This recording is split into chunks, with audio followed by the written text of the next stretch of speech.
Desde sempre que eu ignorei, com algumas exceções, naturalmente, há sempre exceções, que eu ignorei as APUs da AMD como componente para escolher para um PC que tu vais montar do zero para jogar, falando na generalidade, não é? Mas há um em particular que chama a atenção e que...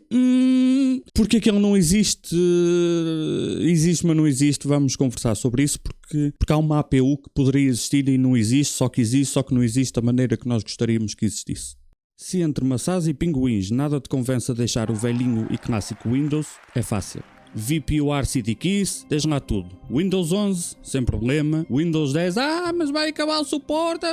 Windows 10 LTC, by the way, o meu favorito, sem stress. Até o raio do Office de 1930, que até eu que estou a fazer publicidade não percebo porque é que eu acho de querer usar. Está lá, código H25, feito, copiar a chave, ativar e está andado de mota. Links na descrição. Boas, bandidos.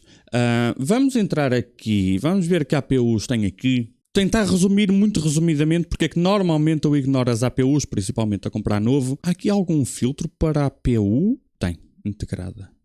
Não, mas integrada tem todos, cara. Pois é, todos entre aspas, né? Os M5, estava a pensar mal. Na M4 era diferente, só as APUs é que tinham integrada. Whatever, vemos à unha. Um problema das APUs... quer dizer, há vários. Não são problemas, são limitações. Quando nós vamos aqui, deixa-me pegar naquele... Tem aqui o 8700G. Tem o 8700G. Vamos ver se encontramos o 8600G. Tem aqui, esgotado, mas tem a paz. Nós vemos aqui que a gráfica integrada é uma 760M e aqui a gráfica integrada é uma 780M.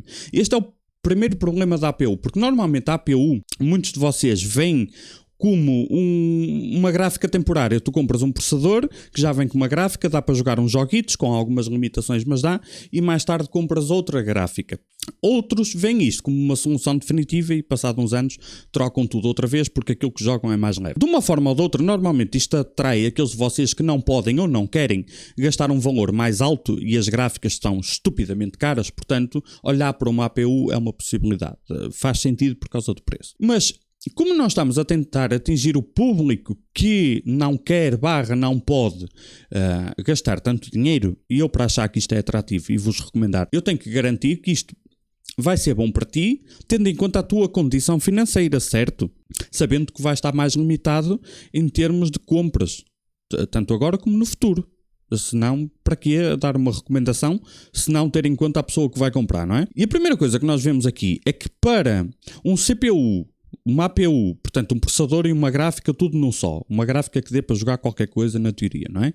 E na prática dá alguns joguitos. A forma de tu teres uma gráfica um bocadinho superior é comprar um processador também superior. Porque se tu quiseres ter a 780M, tu tens que ter o Ryzen 7 e não o Ryzen 5. Sendo que para a gráfica integrada que está aqui, um Ryzen 5 daria conta de acompanhar um 780M. Porque isto normalmente são gráficas mais simples. O processador, a parte do processador, falando de uma forma mais genérica e menos específica, o processador irá sempre sobrar em situações normais, não é?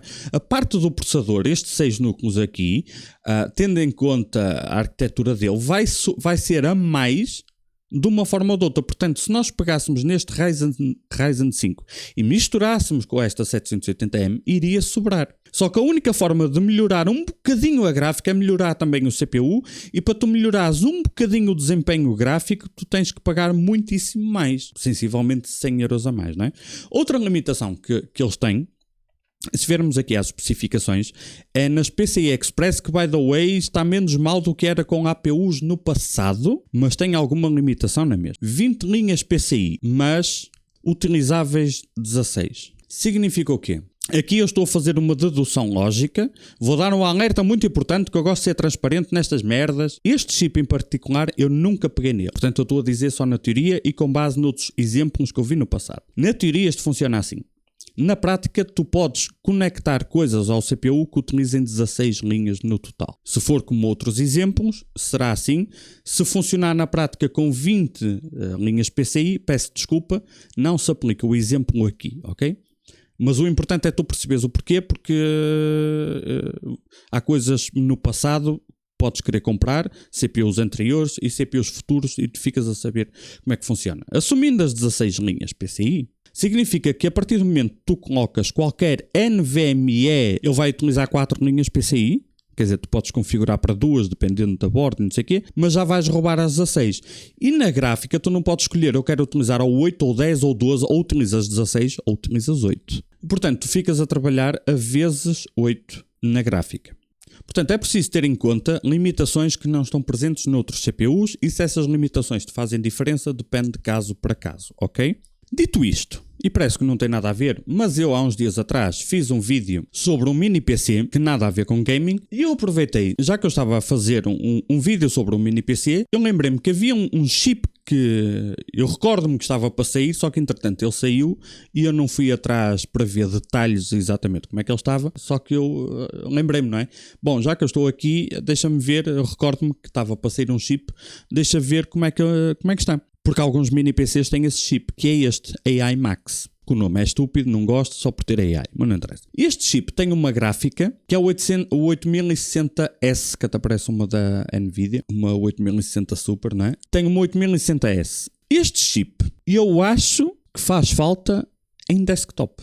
Mesmo tu pagando muito caro, porque os PCs onde isto está disponível são sempre muito caros, ok? Muito caros, tendo em conta o contexto, não é? Mas quando eu digo para desktop, digo tu poderes comprar o chip, portanto não pode ser neste formato, e encaixá-lo numa motherboard e depois escolher a memória e não sei o quê. Isto faz falta porque este chip é extremamente difícil. Para já, esta gráfica é muitíssimo superior a uma 780M, esta placa gráfica. Sendo que para esta gráfica tirar o máximo partido possível, tu tens que comprar usar memória de 8000, que nos Ryzen tem uma limitação. Nos Ryzen tu tens, em qualquer 9950X, whatever. Em qualquer Ryzen tu tens uma limitação, que é, tu vais usar memória até 6000 de velocidade, ou, generalizando, tu vais utilizar até 6000 de velocidade, mas de 6000 para cima tu vais usar o controlador de memória a trabalhar a 50% da velocidade. O chamado U-Clock, ok? Ele vai trabalhar a 50% da velocidade, sendo que se a memória RAM funcionar exatamente a 8000 e não a 7600, pode ainda assim, em casos específicos, ter algum, apesar de trabalhar a 50% do controlador de memória, pode ter um ganho de desempenho por outros motivos, sem complicar. Aliás, eu já fiz um vídeo específico sobre isto no passado. Mas ela vai trabalhar a 8000. Convém trabalhar a memória a 8000 de velocidade para tirares realmente partido desta gráfica integrada, ou o mais próximo possível disso. Normalmente eu ignoro por completo as memórias de 8000, porque tu vais ver que as memórias têm dois problemas. O primeiro é o preço, que está muitíssimo melhor do que já esteve, mas ainda assim pagar 260 euros por 32 GB, Só que nós temos que inserir as coisas em contexto. O que acontece se tu utilizares nos Ryzen o controlador de memória a 50% de velocidade, o que vai acontecer é que tu vais perder um bocadinho de desempenho nos jogos CPU bound, quando o jogo depende do CPU, o fator limitante é o processador. Isto vai desde o nada até, eu não posso dizer percentagens porque depende drasticamente, não é? Mas imagina que perdes 10% de desempenho num jogo CPU bound. Tu podes dizer assim, não é muito, só que normalmente eu ignoro, porque para que te estar a recomendar algo que é muito mais caro? A probabilidade de não funcionar bem em automático é maior, se é preciso um ajuste fino na BIOS para aquilo não crashar, e ainda por cima vais perder desempenho em jogos CPU bound. Se não estás a usar uma APU, logo a velocidade da memória, da gráfica, não interessa, porque é uma gráfica dedicada, portanto, ou melhor, a gráfica tem a sua própria VRAM, tu não precisas de usar a memória RAM para fazer de VRAM, portanto, irrelevante, não é? Então eu atualmente ignoro isso. Memórias altas funcionam bem, muitíssimo bem nos novos processadores da Intel, só que os novos processadores da Intel são muito fracos por comparação para jogos, então, é irrelevante se funciona bem com memórias altas, porque tu vais na mesma comprar um Ryzen, nesses casos, na maior parte das vezes. Então, tenho ignorado simplesmente, por exclusão de hipótese, as memórias de velocidade alta. Nestes chips, nós precisamos de memória de velocidade alta, só que este chip tem algumas coisas que me levam a questionar porque é que não está disponível uma versão disto em desktop. Primeiro, ele é magnificamente eficiente, extremamente eficiente, ao ponto de... é que aqui um exemplo, eu fui um dos poucos que disse isto. Eu mostrei, aí eu não me recordo exatamente qual é o vídeo, mas quando saiu o 7950X, a versão anterior a este, eu tenho um vídeo onde te mostrei quando ele ainda era novidade, aqui ele estava a gastar em idle no ambiente de trabalho sem fazer nada, eu acho que na casa dos 70 watts. Estes Ryzen gastam muita energia para estar parados, ok? Eles são muito eficientes em carga quando estão a trabalhar, mas desperdiçam muita energia quando estão parados. Atualmente isto está muito melhor. Há uma opção na BIOS que se chama SOC/Encore OC Mode, é SOC/Encore OC ou OC Mode ou qualquer coisa, que isso vinha ativado. Portanto, existe uma parte do CPU que nunca fazia downclock para poupar a energia e as BIOS passaram a fazer downclock para poupar energia, ainda que tu podes na mesma mudar as opções, resolve um bocadinho o problema, atenua o problema. Portanto, um chip destes agora, dependendo de muitos fatores, talvez gaste apenas, com aspas, 30 watts para estar parado. Pode gastar menos ou mais, dependendo de outros fatores, mas entre a mudança de geração mais o pré-definido nas BIOS, ainda que sempre deu para mudar. Eu sei que hoje em dia o pessoal parece que tem medo de carregar num botão na BIOS, mas eu ainda venho da era onde tudo era feito à unha ou nada funcionava em condições de maneira nenhuma, não é? Ou não funcionava simplesmente, outras gerações, outros tempos, coisa que aqui não existe neste chip. O chip não gasta energia nenhuma se não estiver a fazer nada. Isto é interessante para montar PCs que sejam desktop, mas sejam muito mais compactos. E depois nós temos uma gráfica que, quando não servir, eventualmente tu poderias precisar de uma gráfica integrada, mas mesmo pensando numa situação onde tu vais usar o chip até não dar mais e depois vais comprar um chip novo do zero e nunca vais usar uma gráfica dedicada, ela é suficientemente boa para ser utilizada como única gráfica, dependendo da pessoa que vá utilizar, óbvio, não é? Para algumas pessoas a 5090 já não chega, por algum motivo. Para outras pessoas uma 5060 ainda sobra, portanto depende um bocado da expectativa e necessidade de cada um. Só que isto é um processador que é um 16/32. 16 núcleos, 32 threads. Portanto, nós temos um processador, diz aqui o TDP configurável, 45 W a 120 W. Quer dizer, tendo em conta o desempenho multicore que isto tem, a eficiência que ele tem, ele é extremamente eficiente. Para além de ser eficiente, gasta pouco, porque uma coisa não é sinónimo da outra obrigatoriamente. Nós temos um chip que gasta muito pouca energia quando está a trabalhar, muito pouca energia quando está parado.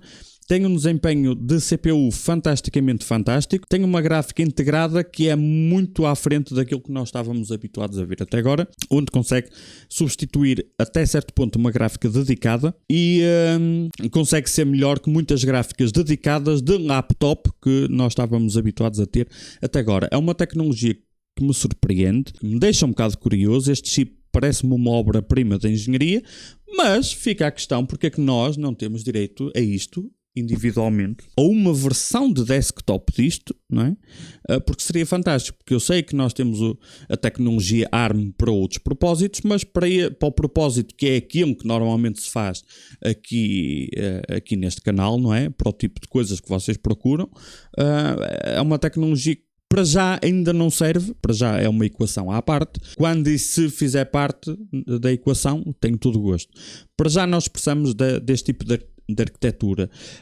E nós temos aqui um chip que nos oferece algo até certo ponto sem precedentes, naquilo que consegue oferecer, tendo em conta o consumo de energia e o tamanho, e que simplesmente não querem que isto esteja disponível em desktop. Até porque se tu fores ver as APUs, nós temos, onde é que estava? O 8700G é um processador 8/16, tem metade dos núcleos do que tem este. Metade, 50%. Que a quantidade de núcleos só interessa em arquiteturas similares, ok? Um processador de 16 núcleos de há muitos anos atrás pode ser igual ou inferior a um de 8 núcleos atualmente, ok? E só interessa em gerações iguais ou pelo menos muito próximas. Portanto, em desktop, o máximo que nos estão dispostos a oferecer é isto, que é muitíssimo abaixo disto. E eu gosto de questionar e pergunto porquê. Porque seria possível. Porque quando tu queres ter um desempenho similar a isto, em desktop, tens que vir para isto, que só o CPU custa 700 paus.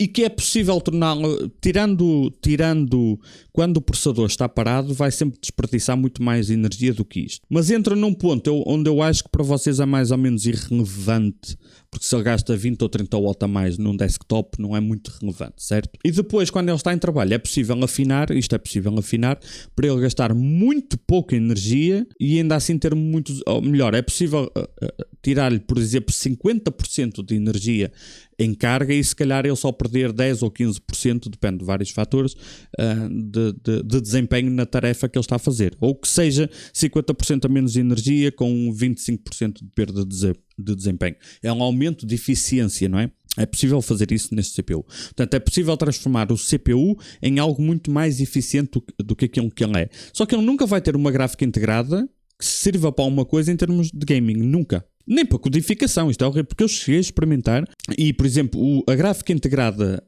destes CPUs normais não consegue sequer fazer a gravação de um vídeo como eu estou a fazer neste momento, porque eu testei, ok? Não me recordo onde é que isso está, mas eu testei, não consegue, a gravação que eu estou a fazer neste momento, que é super levezinha, para qualquer chip atual que tenha encoder e decoder, não consegues fazer neste processador, ok? Consegues fazer, mas tens que pôr, sei lá, 720p ou whatever.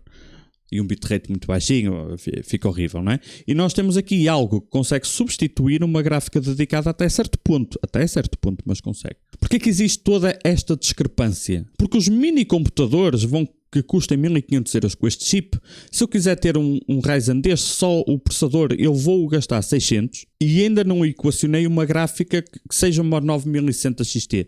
Já estamos em 1000 euros só em duas peças e ainda não temos o resto dos componentes. Portanto, vai ser um PC de 1500 euros mínimo na mesma. Um mini PC para isto vai custar 1500 euros. E um desktop para ter este nível de desempenho de CPU e uma gráfica que sirva minimamente vai para os 1500 euros. Portanto, o preço é o mesmo. Se o preço é o mesmo, porque é que não conseguimos ter o benefício de ter um chip que gasta praticamente nada quando está em carga e não gasta praticamente nada quando está parado e não ocupa espaço nenhum, porque muitas pessoas vão utilizar um NVMe, talvez dois, e 2 ou 3 USBs que ligues um hub, e é isso. O monitor talvez 2, e é isso.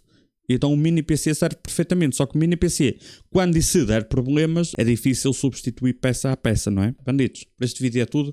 Vemo-nos no próximo vídeo. Beijinhos à prima. Tchau, tchau.